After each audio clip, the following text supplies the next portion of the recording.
It started as a simple portrait of two young men who looked like friends, though one of them carried a hidden part of the family's past. Dr. Maya Johnson had been going through her grandmother's belongings for weeks when she came across an old photo album packed in a trunk in the attic. The Charleston heat made the space tough to work in, but she wanted to finish organizing everything before the house was sold. The album's leather cover was worn, and the pages were fragile. Most of the photos showed her white relatives through the generations, dressed formally and posing the stiff way people did in early photography. Her grandmother had labeled every picture neatly with names and dates. When Maya turned another page, she froze. This photo didn't look like the others. It showed two young men in what seemed to be a studio. One man was white, dressed in a fine suit. The other man was black, also well-dressed and standing with quiet confidence. Her grandmother had written the white man's name, Thomas Johnson, 1889, age 22. Next to the black man, she had simply written, Thomas and his friend. Maya studied the picture closely. The two men stood unusually close for that time, their shoulders almost touching. Their serious expressions were similar, and Maya noticed something else. Their features had small but striking similarities. She removed the photo from its sleeve and turned it over. On the back, written in older handwriting, were the words, May 15th, 1889. Never forget. Maya felt drawn to the image. The Johnson family history was well documented. Thomas Johnson was her great-great-grandfather, a successful Charleston businessman in the late 1800s. But who was the man beside him? And how did a picture like this even happen in 1889 Charleston, a place where social rules kept black and white people separated in almost every part of life? She snapped a photo of it with her phone and sent to her colleague, Dr. Richard Torres, a historian who specialized in the post-Civil War South. She texted him, saying she had found something unusual. He replied quickly, surprised, and asked her to send a high-resolution scan. Maya borrowed a scanner from a neighbor and scanned the photo carefully. On the enlarged image, she noticed even more details. The studio backdrop was elegant. Both men wore wedding rings. A faint studio mark read J. Matthews Studio, Charleston. She sent the scan to Richard and went back to the attic to search for more clues, but found nothing else showing the black man. Later that evening, Richard called. He sounded excited but careful. He said she might have found something historically important. The photographer J. Matthews did take photos for black clients, but even he rarely photographed black and white subjects together. The photo shouldn't exist, yet it did. The next morning, Richard arrived at the house with equipment. Maya had set up a workspace filled with family photos, letters, records, and the family Bible. They reviewed what was known about Thomas Johnson, born in 1867, married in 1890, father of 5, and a respected business figure in Charleston. Nothing in the official family story hinted at any close relationship with black individuals beyond the working relationships common at the time. Richard ran the scan photo through facial analysis software designed for old images. While it processed, Maya looked through the family Bible. All the usual entries were there, but something caught her eye. Next to the date of death for Thomas's father, Robert Johnson, there was a faint pencil mark, almost erased. When she held the page up to the light, it looked like someone had started writing the word twin before trying to erase it. Richard checked the software results. The measurements showed the two men had unusually similar facial structures. Not identical, but close enough to suggest a very close family connection. The evidence pointed to them being brothers or half-brothers. Maya felt her thoughts spinning. The family Bible listed 2 siblings for Thomas, but no other brother. Richard explained that if the black man in the photo was a half-brother, born to a black mother, he would not have been recorded in the white family's records. Many children from such circumstances were left out entirely. Maya said they needed to learn who the man was. Richard agreed and began searching city records. Maya continued looking through her grandmother's papers. Richard spent 2 full days digging through historical documents. He studied the life of Robert Johnson during and after the Civil War. Robert had run a textiles and import business and had done well financially. In the records, Richard found that Robert owned a second property in a neighborhood where many newly freed black residents lived. Tax documents showed he owned the property for decades, but there were no rent payments filed. The 1870 census listed a woman named Margaret Williams and her young son, James Williams, living there. Richard recognized the name James from an earlier faint pencil note in the photo album. Further research revealed that Margaret was a free black woman who arrived in Charleston in 1865. Church records noted she was under the protection of R.J. Medical records showed her hospital bills were paid by an unnamed supporter. Her funeral years later was paid for the same way. James attended Avery Normal Institute, a respected school for black students that required tuition. Someone had been funding his education. Richard called Maya as soon as he put all the pieces together. He told her that James Williams was born in 1867, the same year as Thomas, and that the evidence suggested Robert Johnson had supported James and his mother for years. Maya understood what that meant. James and Thomas were most likely half-brothers, two sons born in the same year, to different mothers, in a deeply divided society. She shared something she had found, too. A letter from Thomas to his wife, written in 1920, mentioned visiting an old friend who was seriously ill. The wording was emotional, and Maya believed he was writing about James. Despite the barriers of their time, the two men had stayed connected. Maya then turned her attention to the photographer, Jacob Matthews. If Thomas and James had chosen to take a picture together, they must have trusted him. She learned he ran a studio on Meeting Street and offered portrait work to both black and white clients, which was rare.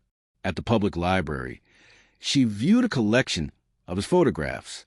His work showed care, professionalism, and respect for everyone he photographed, no matter their background. In a box of his old correspondence, Maya found a letter he wrote in 1889. He expressed his frustration with the limits society placed on what photographers were allowed to show. He mentioned how portraits often had to hide certain family connections to match what the times expected. He wrote about how he often photographed events, but was expected to leave out anyone who society decided didn't belong in the picture. He explained that not long ago, two young men asked him for a private portrait. One was white, the other black. They paid well and promised to keep the photo hidden. He agreed, even though he knew people would disapprove. He said that when he looked at them through the camera, he felt a deep sadness. He saw a closeness between them. He saw respect. He saw a connection that should have been open, not secret. He ended the letter by saying that society punished people whose only fault was caring for each other. Maya's hand shook as she photographed the letter.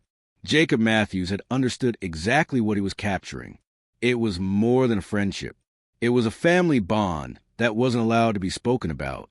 In the photographer's receipt book, Maya found one more clue. A note dated May 15, 1889 read, "Private sitting.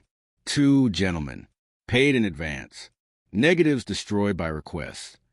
With the negatives gone, the print she found in her grandmother's attic was likely the only one left. It had survived only because it had been kept quietly, handed down to a family that never knew its full meaning. Richard joined Maya at the library as she finished reading through the materials. He had followed another lead and found James Williams listed as a teacher in the 1900 census. James had married, had 3 children, and was still living in the same house where he grew up. So he stayed in Charleston, Maya said softly, close to Thomas. "And there's more," Richard said. He showed her a property record. When Robert Johnson died in 1895, the house on that street should have passed to Thomas. Instead, Thomas transferred the property to James for $1. He gave his brother a home, even if he couldn't say publicly who James was to him. Richard also found long-term records showing that Thomas's business made steady donations to the school where James taught. The support lasted into the mid-1930s. The two men had found quiet, steady ways to stay connected. "We need to find his descendants," Maya said. "His children should know this part of their history." Richard posted information on genealogy forums and sites focused on African American family history. In a few days, a woman from North Charleston reached out. Her name was Lorraine Williams Jackson. She wrote that her great-grandfather was James Williams. Her family had always believed that James had someone who helped him, a supporter whose identity had never been known. Maya and Richard met Lorraine at a coffee shop near the college. Lorraine brought her own stack of family papers. She explained that she had never been able to find a birth record for James, and that his mother, Margaret, appeared in documents only after 1865. She also said the family knew James received an education beyond what most people in his position could access, but no one knew who made that possible. "We think we can fill in some of those gaps," Maya said. She showed Lorraine the photograph. Lorraine studied it for a long moment and then pointed to the black man. "That's James," she said. She asked who the white man was. "Thomas Johnson," Maya explained. "My great-great-grandfather." Lorraine's tone tightened. "Why would they be photographed together in 1889? She asked. That was dangerous. Richard walked her through everything they had found: the matching facial measurements, the property records, the long-term financial support, and the shared birth year. "They were half-brothers," he said gently. "They had the same father." Lorraine leaned back, taking it in. "So James was a child of a white man who never claimed him," she said quietly. "Yes," Maya answered. "But Thomas did stay in his life. They remained in contact for decades, even if privately. A hidden relationship," Lorraine said. "One brother living with every advantage, the other facing barriers at every step." "You're right," Maya said. "It wasn't fair. Nothing about the system was fair. But Thomas tried to help in the ways he felt he could. It didn't fix the bigger picture, but he didn't ignore James either." Lorraine looked down at the photo again. "James never said anything about having white family. If he knew, he kept it to himself. He was private, and he probably had no choice." As the weeks went on, Maya and Lorraine worked side by side, comparing documents. They focused on learning more about Margaret Williams, James's mother. Lorraine explained that family stories said Margaret was very light-skinned, light enough that she could have passed for white, though she chose not to. In Robert Johnson's wife Mary's diary, Maya found an entry from 1867. Mary wrote that her husband had been acting distant and was making unexplained visits to properties he owned. Another entry from 1868 revealed the truth. Mary had learned that Robert was supporting a black woman and her son. When confronted, Robert admitted that the boy was his. Mary wrote about feeling devastated but trapped by societal expectations. When Maya shared this with Lorraine, both women understood the weight of that silence. Richard uncovered plantation records from outside Charleston, showing an enslaved woman named Margaret who matched the age and description of the Margaret they were researching. She had escaped during a Union raid in 1863. After that, she appeared in documents again only in 1865, when she registered as a free woman. Lorraine added another piece from her family stories.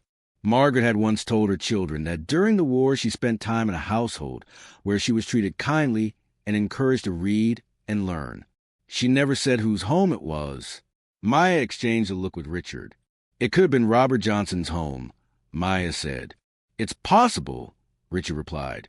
They knew they could never be completely certain how Robert and Margaret met, but the evidence suggested their connection began during the upheaval of the Civil War and lasted for many years. Lorraine showed them a portrait of Margaret from the 1880s. She looked composed and strong. "She must have cared for him," Lorraine said softly. "Maybe they both cared in the ways they could," Maya added. Together, the women built side-by-side timelines of Thomas's and James's lives. Thomas married in 1890. His wedding was covered in newspapers. He became a leading businessman, raised 5 children, and lived a life of influence and comfort. James married in 1892. His wedding was important within the black community, though it wasn't written about in the wider press. He became a lifelong educator, eventually a school principal, known for helping generations of children succeed. The brothers stayed connected through private support and shared history. A hidden letter revealed their bond, prompting Maya and Lorraine to uncover the truth and publicly honor the relationship their families long kept quiet.